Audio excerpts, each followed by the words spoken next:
Welcome everybody to Cambridge Spark's Industry Insights, another edition of our Industry Insights sessions.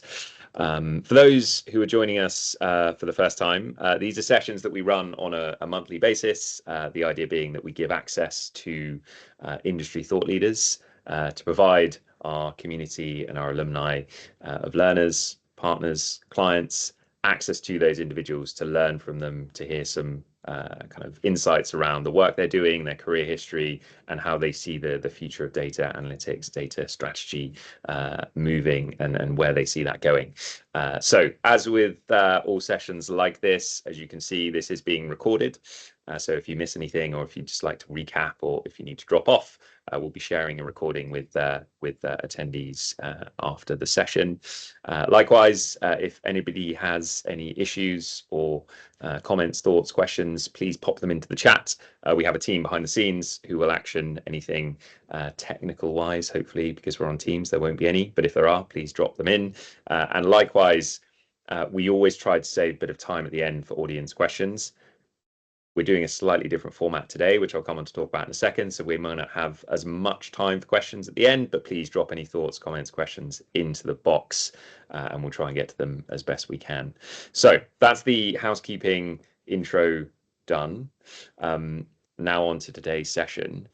So we're mixing it up today slightly for those who are regulars here with us. And we have not just one expert, but 5 industry experts with us today. And I'm delighted to say that we're joined by the data culture team at Lloyds Banking Group, who are here to share some thoughts and some kind of views on the industry more broadly, and some of the work they're doing within Lloyds. For those that don't know, we work closely with Lloyds Banking Group at the moment. We support their graduate intake, preparing their data science graduates for their journeys across the bank. We've been doing that for a year. We're super proud of some of the work that we've done, and we've managed to create some really strong, talented data scientists who are going off into the business and doing wonderful things at the moment. So the team with us today have been at the front and center of that, and I'm delighted that they're here to share some more thoughts around data culture, data strategy, and what they're seeing working within their worlds within Lloyds Banking Group. So to kick off, I'm going to hand over to Josh Cunningham, who's going to do a quick round of intros with him and his team. Josh, over to you. Brilliant, fantastic. Thanks, Pete. Good afternoon, everyone. So as Pete said, my name is Josh Cunningham. I am Group Head of Data Culture at Lloyds Banking Group. Really exciting role, and I think if I just think back, so I've been at Lloyds for coming on 2 years now. It's been one hell of a journey, in the most positive way. And if I think back to when I first joined Lloyds and first saw the role, it was quite rare in the industry, I think, to have a group head of data culture role, even just to have roles specifically focused on data culture, but let alone at a reasonably senior level. So it was definitely that attracted me to the organization. And then if I think about beyond that, learning more about the organization's strategy and how much they're putting such a significant amount of investment in Lloyds into tech, into data, and really kind of almost putting their money where their mouth is in terms of the investment of that as well. I think it was all of those things that made me want to join the bank initially. As I said, rolling the clock forward 2 years, still absolutely loving the role, if possible, even more. I think we've really got into a bit of a cadence as a data culture team, but a broader organization of data practitioners, whereby some of our initiatives that we've been starting to get up and running are really getting to the point where they're amplified and they're making a massive difference. Lots of examples to cite throughout this session. If I just perhaps spend a minute or two talking about data culture within Lloyds, and then that might act as a good backdrop for me to start to introduce my team. So when Pete, when you first approached me about this session, I know we exchanged some thought and some ideas around how could we structure it. And initially, I think we were thinking some of the standard format that you've gone with for previous sessions around kind of one person and a deep dive into that. I remember when I was reflecting on it, I was thinking, do you know what? I've done loads of these kind of sessions where, it's just about me and I'm representing data culture. And what I would love to do, and I'm really glad we've been able to do it, is get to the point where I can bring some of my leadership team along on that journey, and everyone can hear from them firsthand with regards to how we've set that up and the kind of things that we're doing. So if I was to give a brief overview then, so the way we set up data culture within Lloyds Banking Group. So I have a data culture team that sits in the centre. We organise that team along with our strategy under 3 main themes. So the first one we call data talent growth. And what we mean by that is basically how does talent, data talent, how does it come into the bank? Now that could be through graduate schemes, it could be through apprenticeship schemes, it could be through T-levels, but equally it could be experienced hires, so driving commonality across the bank, 65,000 people, around what data talent is, what the skills look like, and how we drive that in a consistent way. That's part one. Part two, we call data capability build, and what that means is essentially driving up people's knowledge and understanding of data, whoever they are in the bank. So we have 3 lenses on that. We think about business colleagues, so 65,000 people, really helping them all to understand in the setting of their own roles what data is and why it's important. We think about data practitioners, so 3,500 data practitioners across the bank within their specific specialisms, and really helping them to have curated learning pathways and go on their upskill journey. And then our leaders as well. So Lloyds is run by more than 300 directors across the whole organisation. So making sure that they all, regardless of role, whether they're in a technical role, whether they're in a business role, they really understand data, what it is and what it can do for them as well. So data talent growth, number 1, data capability build, number 2. And then the third one is our data culture strategy, the communities and how that all comes together. So we, as I said, we've got a reasonably sized team for data culture in the centre. We interlock with the different business units across Lloyds, 13 altogether, and we really drive a bit of a drumbeat in terms of bringing people together across the business via communities, via our communication initiatives, etc. So I really think about data culture within those 3 broader banners, and I'm pleased today to bring along members of my leadership team that represent all 3 of those. We've got around about half of my leadership team on the call, so keen to, I guess, hand over and hear from them in terms of how they think about it more broadly. Perhaps if we start then thinking, aligning to that intro, so if we start with Joe, do you want to give a bit of an introduction on yourself and your role, Joe? Yeah, thanks, Josh. So as Josh mentioned, I'm Jo Normanton, and I look after the talent growth elements of the team. There are a few other members as well, as Josh mentioned, but so I'm the senior manager looking after the data graduate schemes, but I've been with this organisation far too long, but 27 years.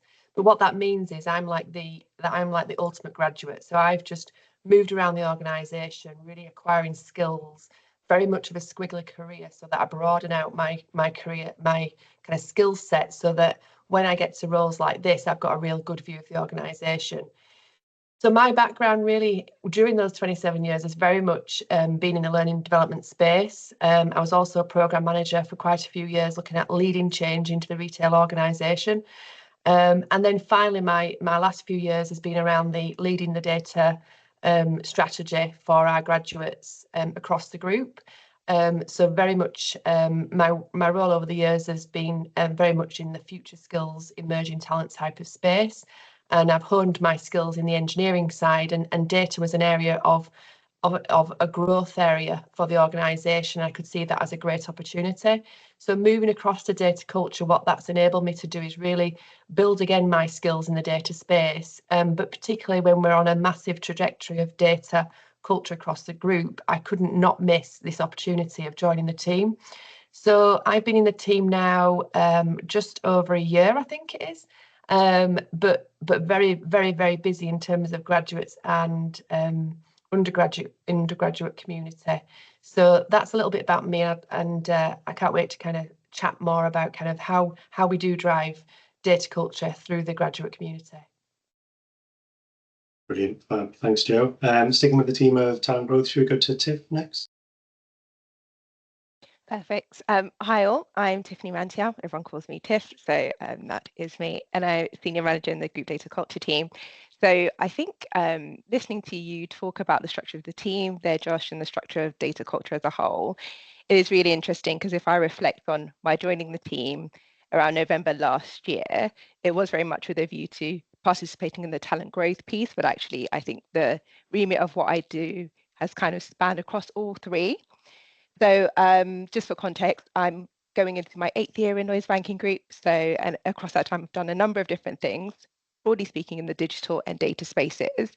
But I really love the work that we do in data culture because it's so broad, so expansive. And so I'm really excited to be able to be here today to talk to you all about it.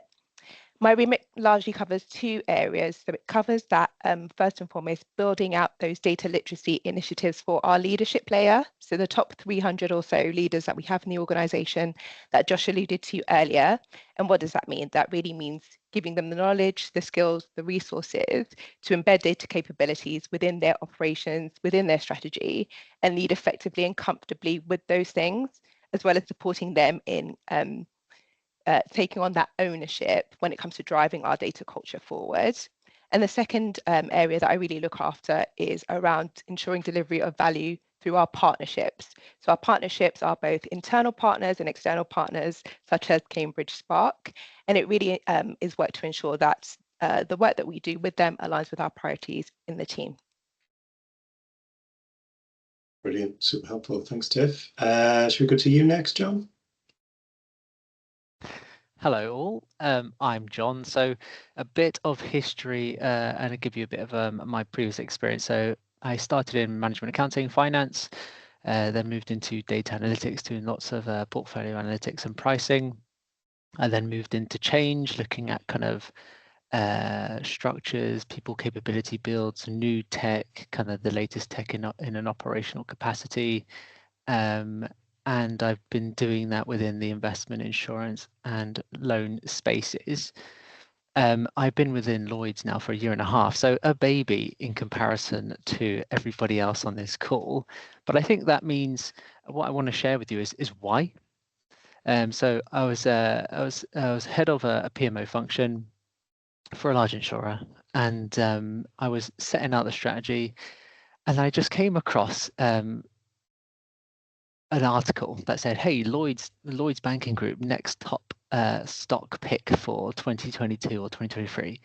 And so I was like, "Oh, curious," and build the portfolio. And then after a slightly more research, the whole strategy around helping Britain prosper. I was reading that I think it was like a 64-page doc. I think I got through to like 34 pages, and it was text heavy, and I think I was in a car journey as well. But after reading that, thinking, how does one of the UK's largest bank help Britain prosper? How bold is that ambition? And I really liked that it was purpose driven, and that's what I was looking for. Moving into a little bit more detail on that help Britain prosper, it was help Britain prosper via data and tech, making Lloyds into a data-driven company to use those insights to help with decisions to help Britain prosper. And that for me ticked all the boxes and was exactly what I wanted. And that was the purpose I was looking for. And absolutely to this day, it's been living up to those standards, living up to my expectations, which have been fantastic. So that's how I moved into Lloyds. In terms of what I look after. So I look after data capabilities across practitioners and non-practitioners, but specifically within data literacy. The practitioners and non-practitioners element is, I think there's roughly around 65,000 people within Lloyds, potentially more, and only about 4,000 of them are a practitioner, so in a data job family, and then the rest, everybody else, the whole entire business, are not in a data job family, or they might have data within their day-to-day job or utilize data, but they are not under the job profile of a data analyst. But it's my job to make sure that everyone feels empowered to confidently use the tools to use data. And as Tiff was mentioning, Tiff is focusing on that sort of top 300 director level from a data literacy perspective, and I'm kind of funneling down to everybody else. I work alongside a lady called Brittany, and Brittany focuses more on the work streams for the data practitioners. So that's me, and looking forward to just trying to share with you as much as I can on data literacy and how we approach it. And yeah, any questions that you might have. Thanks. Brilliant, fab. Thanks, John. Last but not least, we've got Katie. Hi everyone, I am Kaylee O'Dwyer, and I suppose if we start at the beginning, I am a data scientist by trade at first, sorry. When I left university, I really got into data science roles, really exciting, love stats, love maths. And in 2018, it was a really, really successful year in sort of data science and the work I was working on. And I had the great opportunity to be named one of the top 50 data scientists in the UK at the time, which was great.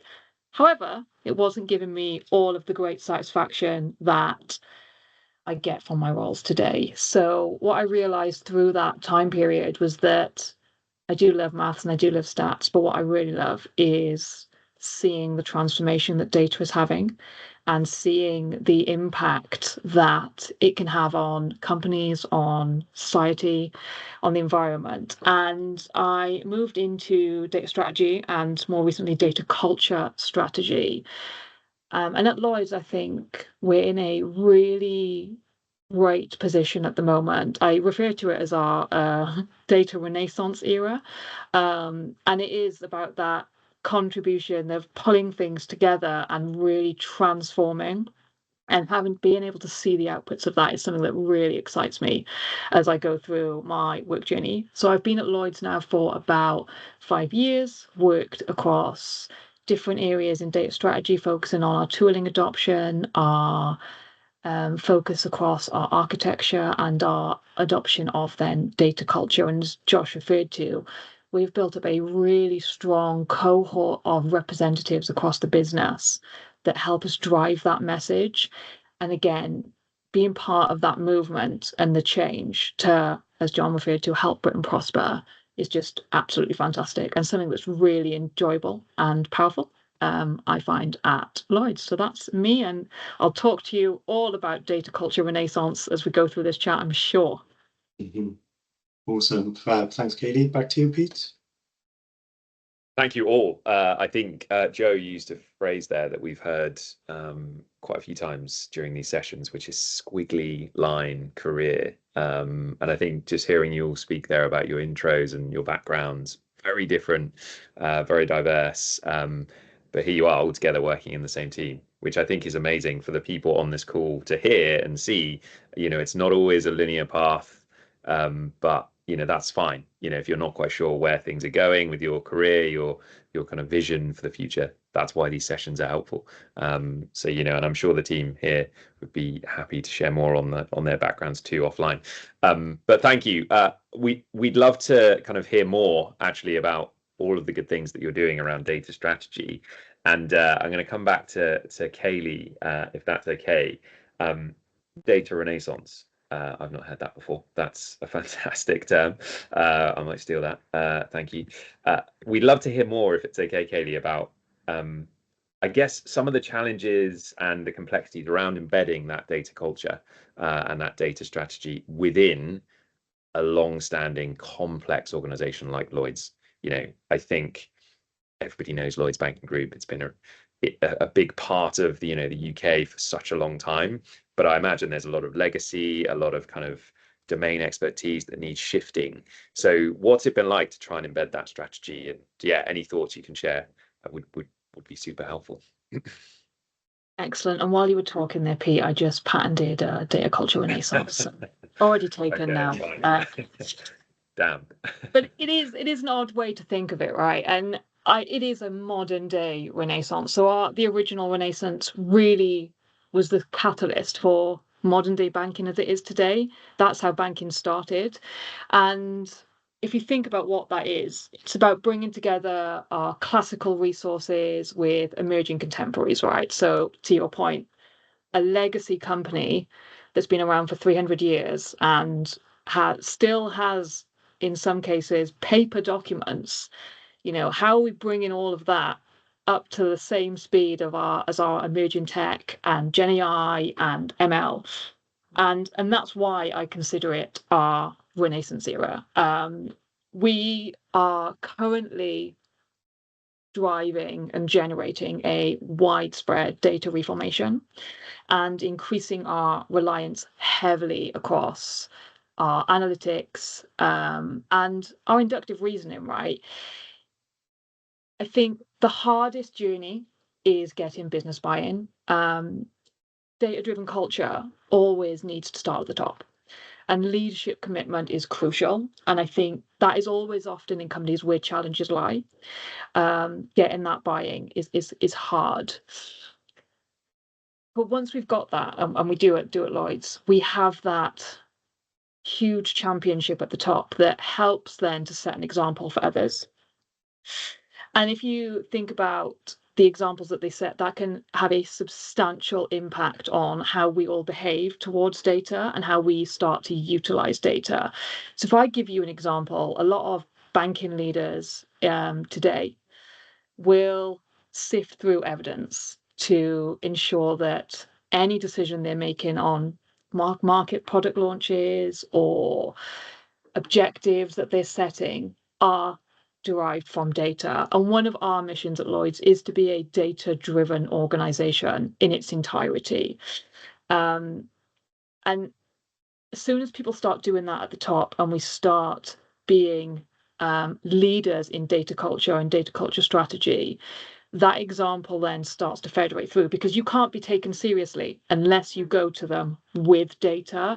And I think once that challenge is overcome, it just has a huge positive knock-on effect and can be then federated throughout the company, which is what we're seeing today with our work with our cohort of data culture champions across the group. John, I imagine you've probably got a few thoughts on this as well, so I'll hand over you to add some opinions. I think it's a very good question. You know, how do you move this ship tanker of an organization steeped in history, lots of very well rehearsed processes and ways of working to pivot to this, you know, data culture? And if we look at data culture, what does that actually mean? It means that the organization is empowered to utilize those tools to increase their data capabilities, be data curious, but also you're supporting the business with the skill sets that it requires for the future. You're providing opportunities for people to pivot in their own careers or understand where they are in their own career and what kind of the gaps do they have. So it's driving the whole data capabilities up of the organization to be more data driven, using data insights to support our overall customers. And I think the only builds that I would add is in terms of a skill, and I'm linking it back to the squiggly career piece. It's a lot of relationship building, stakeholder management, and a lot of it is trying to understand the win-win scenarios and what's in it for them, what intrinsically motivates them, why embark on a data program. So a lot of it is just understanding the requirements and understanding the people. And I think that's probably what we'll refer back to quite a lot today is people is the culture. People is culture. So it's all about understanding what makes them tick. How can we remove pain, provide pleasure from outcomes of data capability uplifts? I think that's the only builds I would add. And maybe just one more. What we've done in terms of activities is, as you mentioned, Kaylee, the catalysts. So we've got these catalysts, which is 10%, a representation of 10% of the group who are enthused, energized to drive our strategy to be data enabled. So we've kind of picked off that pocket of people which are going to be our catalyst for change. And it's kind of starting with the small win or the quick wins, if you like, or the low-hanging fruit. I think I'm going to use all the business terms during this call, but it's basically to start momentum, create a fire, you need to create a spark. Our spark is the catalysts, and that then builds on momentum over time. That'll be my builds. I think just a small build from me, John. So I get asked quite often around, you know, how do you do data culture? Is it top down? Is it bottom up? The easy answer to that is it's both, but I think it's even more nuanced than that. So it's top down, and we do that. We target our leadership right at the very top execs, and we think about it all the way down. We go bottom up as well, as we've described. We also go, I don't know all the phrases, but side to side as well, right? So we think about customizing per business unit for our business audience. We add lenses on for our emerging talent populations. We add lenses on for how do we engage female colleagues in data specifically, so many different lenses. So I think the reality is there's no silver bullet for embedding a data culture within an organization, but you've got to do all of these things in a structured way. Yeah, that's super interesting. Thanks all. And just sticking with the theme of building the culture, and Josh, you referred to a few things there: top down, bottom up, side to side. One thing that we've noticed at Cambridge Spark since coming on board to partner with Lloyds Banking Group is that influence from the top. So with Charlie, his ambition, his kind of tech focus, with obviously Ranil, who we're working with closely, it's rare to find that level of kind of buy-in and vision around, okay, if we are going to help Britain prosper, we need to be data first, we need to be tech first. But it would be interesting to hear from you, maybe in particular, Tiff, given your work with that group, what specifically around that leadership group are they doing? What specific actions are they taking? What work are they doing specifically versus just being a champion and being a visionary out there talking about this stuff? What are they actually doing behind the scenes to kind of really get this moving? So I'm happy to come in there, Pete. So I think your point around it being rare to have that championing from the very top is a really important one. And so it's worth us acknowledging that in Lloyds Banking Group, we are lucky to have that. So Charlie, now our CEO, there is a long-running understanding that he sees himself as the Chief AI Officer. Data appears consistently wherever he appears, and he speaks around the group strategy. So data is very much at the core of the group strategy. And again, we are really lucky to have him and his leadership team on board in that way.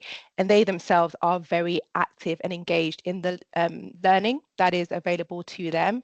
So we have had a specific initiative running around generative AI, for example, that has gone directly to them. And the feedback to that has been fantastic, run by our internal experts in our Data Science Centre of Excellence. It's been wonderful to see that. And I think your point around championing, though, while you said what is it they specifically are doing aside from that, I do think it's really important to look at that and the importance of that. And I think it speaks to Katie's point as well around, and I think anyone who's worked in an organization can see this, right? The leaders are critical influencers across the organization. They set the priorities for their business units, which will impact not just their business areas, their functional areas, but actually have ripple effects beyond that. And they're critical in setting the tone for the culture in those areas, and again, broader.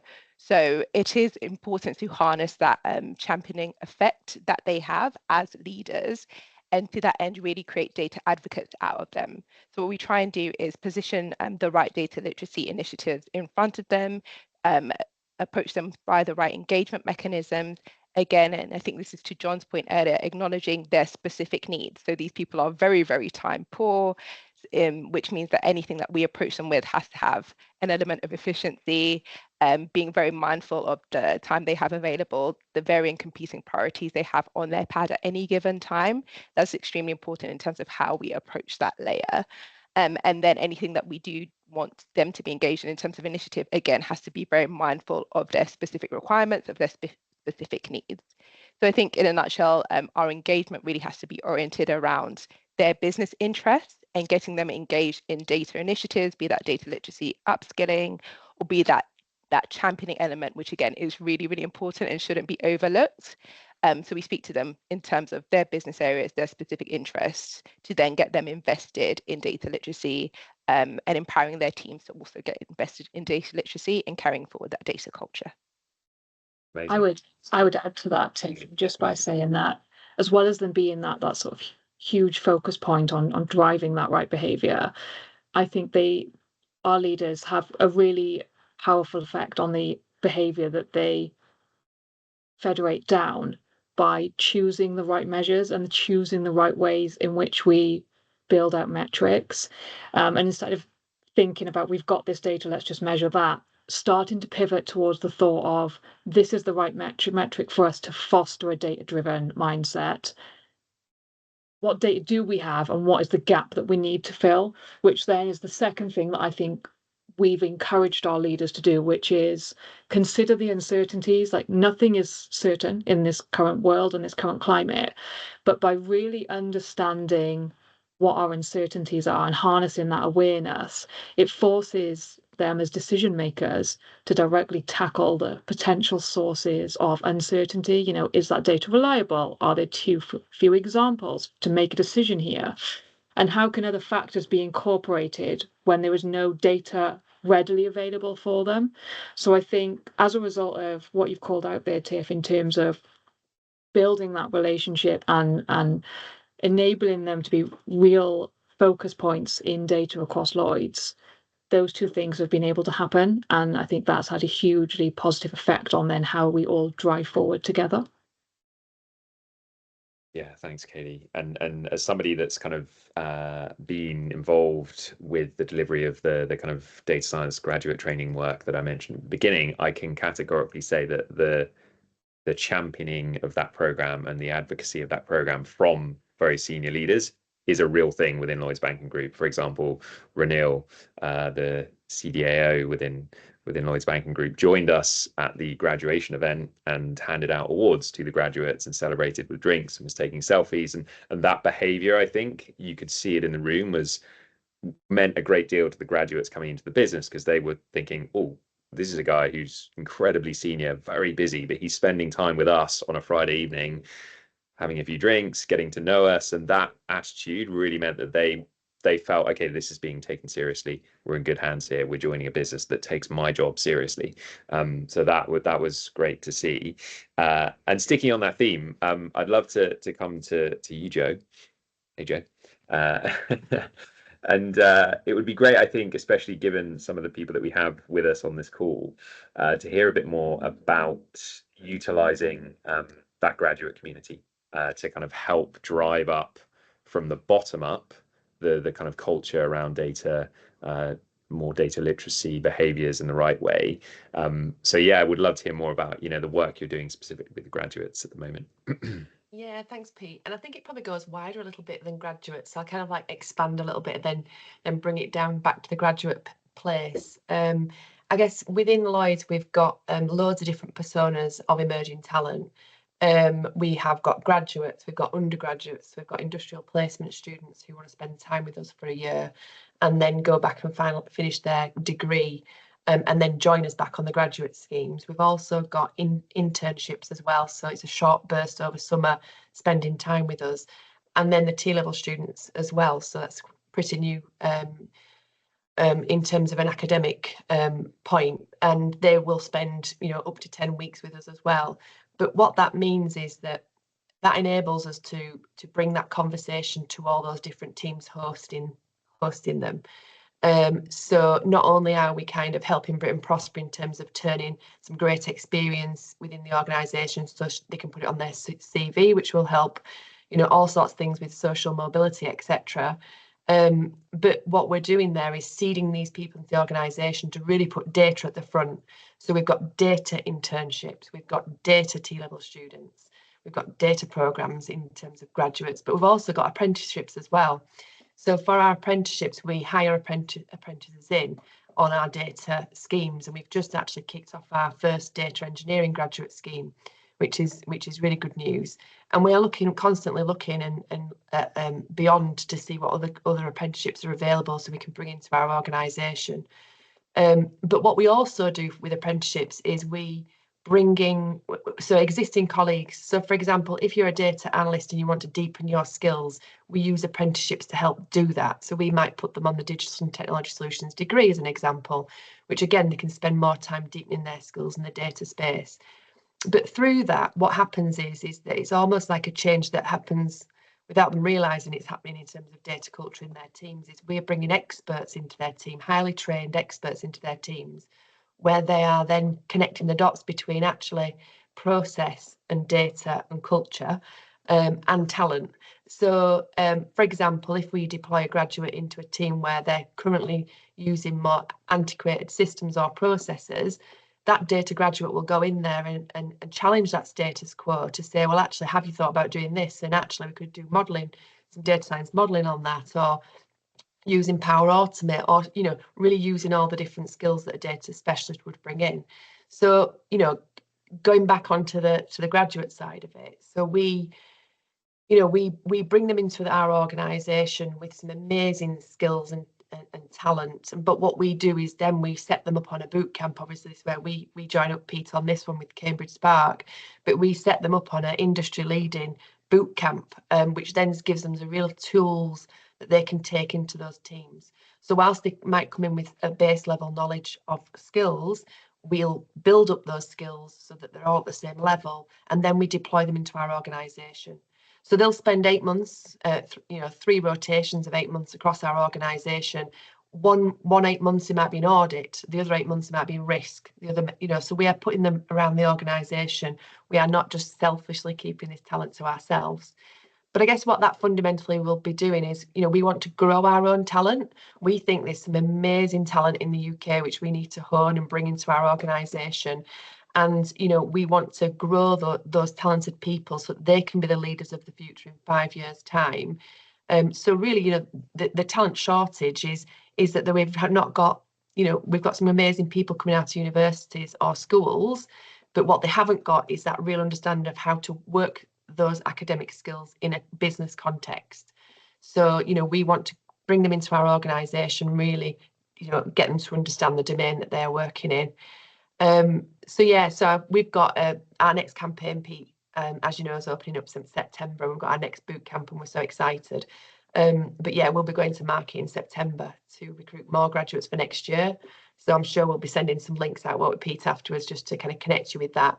But we're really excited. So, and the reason why I'm telling you this is because we're going to bring in 100. So we're bringing in 100 graduates this year across both of our programs of data management and strategy and data science analytics. We've got 2 programs in flight. We're bringing 100 colleagues in September, but we're not stopping. We're not going down. That number's not going down, unfortunately. I need a holiday. But next year we're going to bring in hopefully another 100 colleagues and another 100 colleagues after that. So that means that the business is taking talent seriously. And rather than recruiting anybody into our organisation, we want to recruit our amazing skilled people, emerging talents people into our organisation to add, to really bring it to life. So I think for us, how are we, leveraging our data talent communities, we're then also putting them on a bit of a mission. So whilst we're, moving them around the organisation, which is great, and they can bring new skills to those teams, what we're also doing is looking at how they could be our change agents. So, I don't like to say we've got spies in the camp, but certainly we have. We're by putting graduates into those different teams, we can start to understand the landscape and how people are taking on data, new processes or culture. And we can then work with those teams. That's where we work in partnership across. So if we see a gap in the organisation, I can tap up John to say, did you know that in that team they're still using spreadsheets? And how can we drive that so that they're using Python or all those different things. So we graduates are multifaceted, but they're a great enabler for our data culture. Thanks, Joe. That's kind of a bit of information in terms of how we're solving that. More to come, I think, Pete. Yeah, definitely. Thanks, Joe. But just for the record, there's nothing wrong with a spreadsheet in a certain scenario. Python isn't always the answer, but sometimes it is. Thank you, Joe. And that's actually quite a nice segue, actually, because we've seen this in action. We've worked with some of the fantastic data science graduates that came through last year. We're super excited to work with the new recruits this year, and the ideas, the energy, the sparks. Sorry to use that as a pun, but it's really great to see, and that was having influence to the point where now we're discussing whether we can join up existing colleagues to kind of join that boot camp as well in certain places where that makes sense, to learn together, almost to kind of raise the bar. And to come over to you now, John, just to talk a bit about, I guess, how, to Joe's point, that influence it's not only focused on raising the bar in terms of practitioners they might be working with that are already in the bank, but also more broadly the kind of business domain experts that need to just up their game in terms of general data literacy. To Joe's point, spreadsheets, they have a place, but sometimes they're not the right tool. And if you can raise that literacy around BI dashboards, whatever it is, that has a huge effect, I think. Yeah, absolutely. And I'm almost getting lost in some of the questions here as well in terms of the problem. And I think I can link Fran's question, which is, how big of a problem is data literacy? Because I think what we're talking about here is telling the story of the why and almost the benefit of doing it. But to almost tell the benefit, you have to tell the problem. So in terms of the problem, and I think you can take it from, or how we took it, is from a macro level first. So from a macro level, if you step back, we are definitely at the precipice of an innovation wave. But however, if you overlay data literacy levels, they're historically quite low.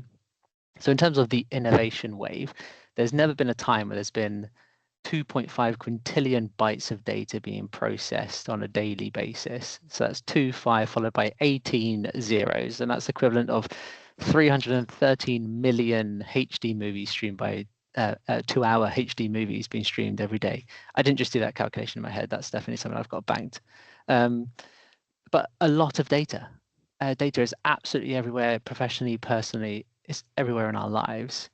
And then if you look at our data literacy levels, you've got surveys, papers, academia, dissertations, if you like, that we are historically only 70% of the organization, 30% of an organization feel comfortable when dealing with data. They feel overwhelmed.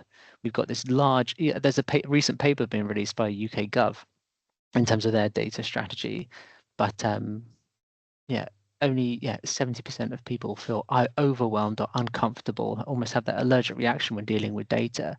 So we've got two things at play. We've got this huge technical evolution that's happening right now with Internet of Things, quantum computer, AI. I know AI and Gen AI has been said already, and it probably will be for a while now, but lots of exciting things. But yet our data literacy levels are still very low. And there was another question I'll try and link to above, which is, I'll quickly try and read it. Gen AI and AI, as the large definition, could affect the information and the interpretation of the data, and that is incredibly important. The old age phrase of data, bad data in, bad data out, and you need to be at a good level of data literacy to be able to question that outcome, to understand if whatever visualization that you're looking at or whatever analysis that has been outputted by yourself or by Gen AI is reliable, accurate. So we almost have to be at a higher level of data literacy than we are now to even just utilize these tools effectively. So that's the macro environment. But how do we bring it to life in Lloyds is also looking at that more local level. So looking at the business units. So what does their data hygiene look like? How many data quality issues do they have on a monthly basis? What's their current, from an operations perspective, what kind of red calls or post live issues do they have in different sort of projects and programs that are due to data? Or even bring it down another level from a day-to-day perspective. So yes, Excel is a marvelous tool. That's pretty much where when I started in finance, you were measured at how much of an accountant you were with how many tabs you had on your Excel workbook and how many macros that you could write, etc. But gone are the days of that just incorporates so much risk into the operation. Now it's all about cloud accounting, visualizations that are standard, a lot more controls around your data. Again, that's increasing your data capabilities. So just for the record, I do love Excel, but there are definitely efficiencies with like Power BI and Power Automate, all that sort of stuff. So in terms of the value, telling the story, painting a picture of the problem and then the potential solution. And some of the activities that we've taken within Lloyds. So we've worked with finance, and they've created a Power BI dashboard in terms of what that value generation is. Because I think once you've then understand your problem, you understand your baseline, your start point, you can then create a plan to change or to upskill. Then there needs to be that retrospective of, okay, how are we doing? How have we performed? And we need to tell the story and show and tell of that benefit. So finance, for example, have produced something that they've looked at 60 different objects, and through data capability uplifts, they've saved something like 1,800 hours of manual input. And that's the types of stories that we then I was going to say sell, but share to increase that momentum of data culture. Tiff, I can see you got your hand up. Yeah, sorry, didn't want to throw you up there, throw you off there with my hand up, but I love a hand up functionality. I was just thinking about your reflections on value there and how you're speaking to obviously linking the acquisition of data skills and the value of data with overall business value. But what I'd also build is I think there is something to be said with linking the value of data and data upskilling with the value that a person can achieve personally and professionally. So how you can craft a data career and helping people to understand how that can happen is a really powerful motivator for a lot of people. So, for example, we had a massive Step into Data Tech and Security event, which I led on earlier in the month. And if I think about the feedback in response to that showcasing data as something that is accessible to so many people, even people, in particular, people who don't think of themselves as data people or don't even recognize the way in which they work with data on a day-to-day basis, I think is extremely powerful in terms of maybe not a clear metric-driven return on investment metric, but definitely a qualitative piece and one that genuinely is game-changing for a number of people. So I just wanted to add to that in terms of a definition of value and something that we've seen be very effective in the organisation.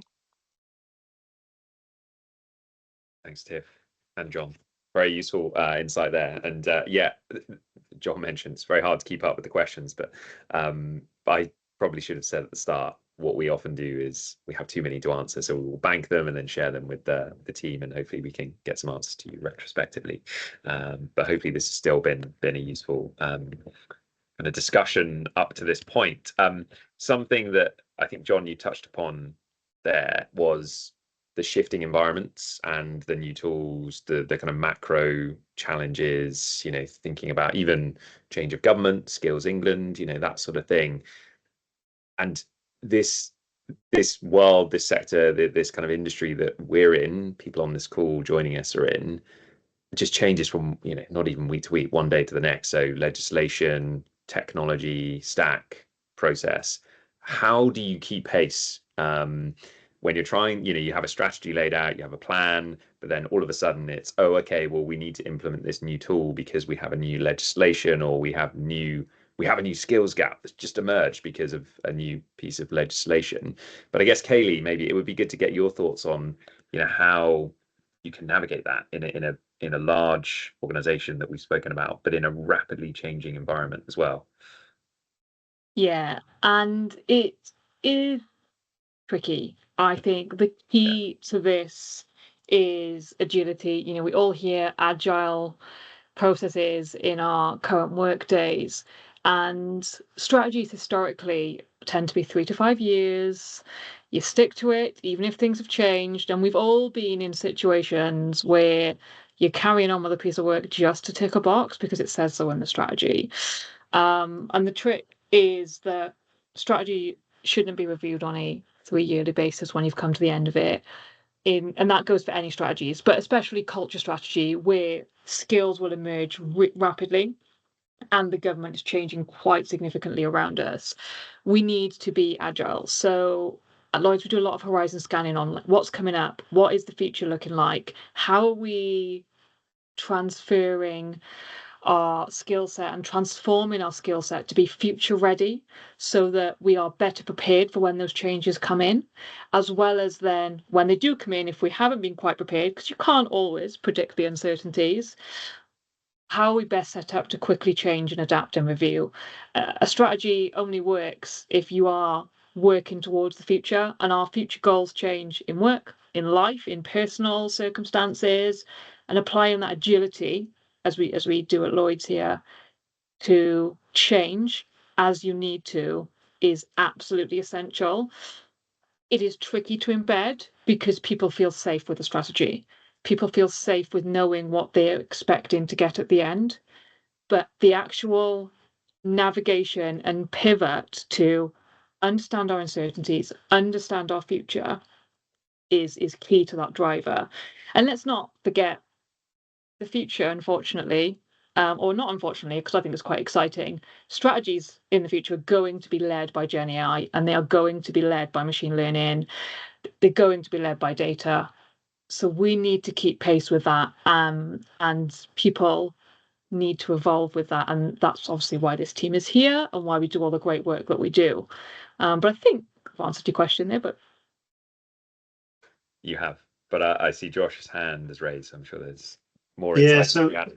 so just one or two builds from me then. So I think Katie really covered it in terms of you've got to be able to stay agile, and that's a massive transformation we're driving at Lloyds more broadly around really leaning into agile. But I guess thinking about it specifically in this space, so it's just really hard, almost impossible, to lay out a data culture strategy for the next 3 to 5 years and say that's what we'll run after, because to Kaylee's point, the world will be super different even in 6 months, let alone that time frame. The way we've faced into that is we've said, here's broadly our vision, here's our direction for data culture, this is where we're going, we're all getting on this bus. We map out a roadmap at least for a year ahead, and say this is what we're going to do. But we're not afraid to change that, and our execs are super supportive of that as well, providing that we're not backing out of commitments because they're too hard or anything like that. Actually, us really making a credible statement to say, well, we were going to do these things, but we've reviewed, and actually there's real value here, and we want to double down on that. And a really good example of that, so you'll see on our banners that we've got Data Summer School. So this is an initiative that we've run for the last couple of years, and historically it's been focused very much on BI and visualization. Now, what we said this year, as the initiative was spinning up, so it was in flight, we said, you know what, this is a really good opportunity to join the dots between that initiative and our broader data capability build. So rather than having that as an initiative to focus on one part of data, one specialism, let's broaden it out. Let's really, really double down on it, and let's use all of the people on this call, all of the people across my broader team and into our broader CDO community, and let's really get it out there. And what that's meant is that, like I said, we were agile with our focuses. It wasn't on our roadmap to start with, but we said let's face into that. And if we think about that now, so it's an initiative that runs across Lloyds. There's 168 different sessions. To date, we've got 34,000 registrations for the sessions across Lloyds, an absolutely staggering number that we never thought we would get to. And they're landing really, really well. So I think we've got an average approval rating of something like 4.5 out of 5. So, a fantastic example of where we said, you know what, let's pivot because it's really productive to do so. And, it's resulted in massive success. Sorry, Joe, I see you very hand up. No, don't worry, I didn't want to curtail your conversation there. I think what resonated me there with that question, and something that both of you have kind of touched on there, is that rapidly changing environment. So even with the emerging talent community, we are deploying people into our organisation this year, but we have to think about it 2 years ago. And it's hard to really understand where industry is going in 2 years, let alone our own organisation, especially with the advancement with Gen AI, etc. But even with the graduates and the apprenticeships, we're constantly horizon scanning, which I think is the word Kaylee used, in terms of really understanding what skills of the future we need. And there's a real fine balance with this, because the maturity of our organisation in terms of data is growing. However, it is in pockets different across the organisation. So I guess what we want to do with the graduate community is give them the skills up front, give them qualifications associated with AI, as an example. Ensure that in the bootcamp there's elements where it's future orientated. They might not use that for a year because we're not there yet in the organisation. But what that means is that we've armed them dangerous with these skills, so that in 2 years' time, when they roll off their programmes, it meets in the middle, right, in terms of the skills we're giving them, the experience we're giving them, but also where the organisation will be. So when we go to market in September, we'll be going to market with a product that we think is fit for purpose for the future. But what we need to do as we go through is pivot constantly in terms of, right, are the qualifications correctly aligned? Does the bootcamp need enhancing, etc.? But yeah, it's constantly horizon scanning, and definitely, to your point, Kaylee, not waiting every 3 years to decide on what graduate schemes we've got. It's very much like year on year. How do we change? How do we evolve? How do we future-proof things as best we can? So yeah, it kind of like hits at all levels in terms of adapting to that ever-changing environment. Thanks, Joe. Armed, dangerous with skills. That's a nice turn of phrase. Such good phrases, Joe. Thank you. I'm stealing them all.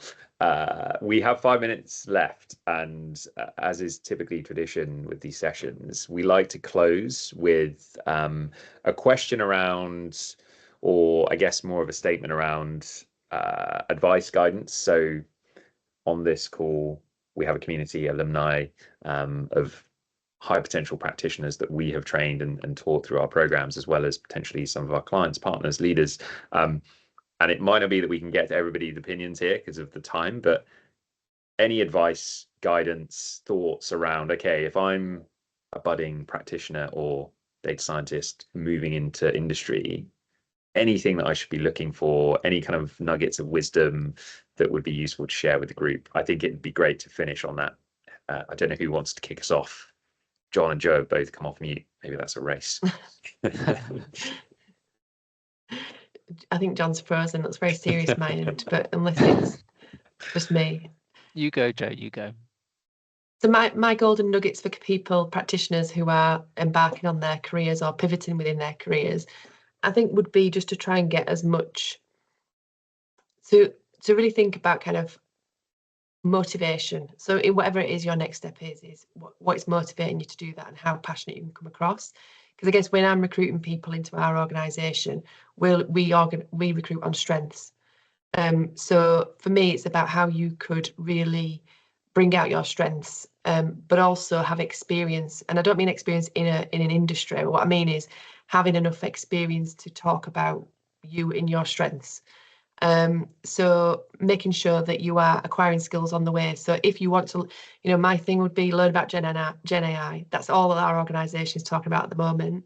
So what are those future oriented conversations going on that you need to hone? Because if you can talk about Gen AI and join our organisation, we'd love to have you.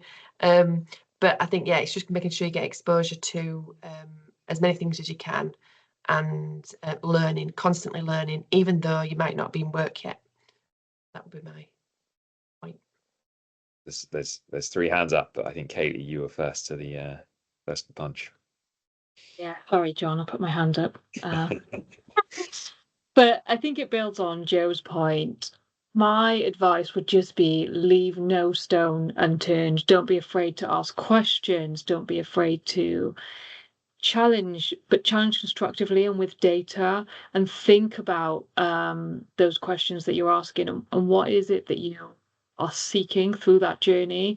And Joe mentioned sort of that, think about what you're passionate about and drive forward on that. And I think, again, in the same element of leaving no stone unturned, ask yourself those questions and really reflect on what is it that makes you tick. As I said earlier on this call, I pivoted from what is seemingly a really exciting journey of data science into data strategy and data culture, and just purely based on that reflection and that passion that I have for transformation.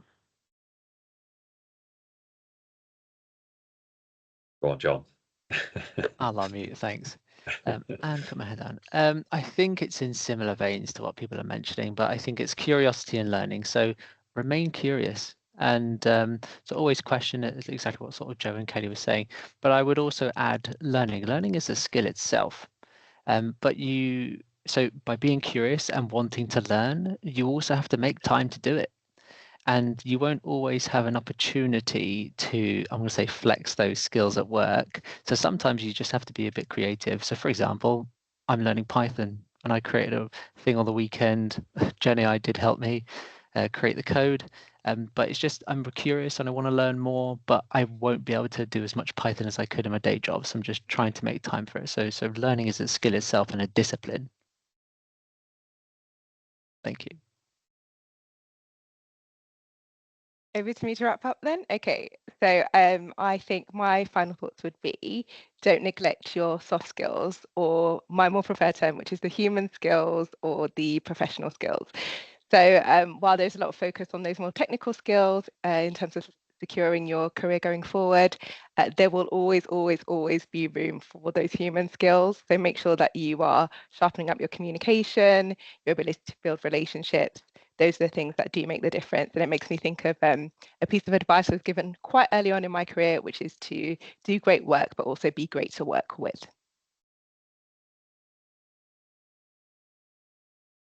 Just probably just a final build from me then. So I think really good summaries from the broader team. 3 on my mind: squiggly career lines, which we mentioned earlier. So don't be afraid to kind of pivot in your career. Keeping your skills sharp, which I think we've talked about. The final one I would add would be, especially in large organizations, but also true wherever you are, grab hold of the opportunities beyond your day job. We all come into work to, we get paid to be data scientists or data management specialists or whatever. Whatever organization you're in, there will be loads of opportunities beyond that. So, if I think about it, Lloyds, we talked about summer school. We see our graduates leaning into that, hosting the sessions themselves, the production of our No Ordinary Tech podcast. So we run a podcast that actually is all about tech. You probably wouldn't expect it from Lloyds, but being part of that. Our data management graduates, they recently hosted the session for the welcome event for the graduates, which Joe was a significant part of leading, and Pete, I think you were part of as well. Hackathons, etc. So beyond their day job, there's just so much to get involved in. So my advice would be grab hold of those opportunities within your organization. Thanks, Josh. Yeah, thank you all. Brilliant summaries there. And good plug for the podcast. I saw that came into the channel. I was going to do that myself because actually, as I think a lot of the people on the call will know, our founder, Raoul, is joining the podcast in a couple of weeks' time. So we're very excited for that episode to come out. Keep an eye on it. Yes, but thank you, everybody. I'm saying this in order of who's on my screen: Tiff, Josh, John, Kaylee, and Joe. Thank you so much for your insights. We covered a lot of ground today. We've run over slightly, but we've still got over 100 people with us. I think that's a really good sign. So thank you so much. Thank you for everybody who joined. Sorry we couldn't get to all the questions. There were so many coming in, and what we'll do is our team will collate them and we can bank them and share them with the team at Lloyds to kind of cover. But on that point, we'll close it there, I think. Thank you, everybody, for joining. It's been fab. Really enjoyed it. And yeah, we'll hope to see you all very soon for the next session. Awesome. Thanks, everyone. Thanks all. Cheers. Thanks. Bye-bye. Thank Thanks, you. everyone. Bye-bye.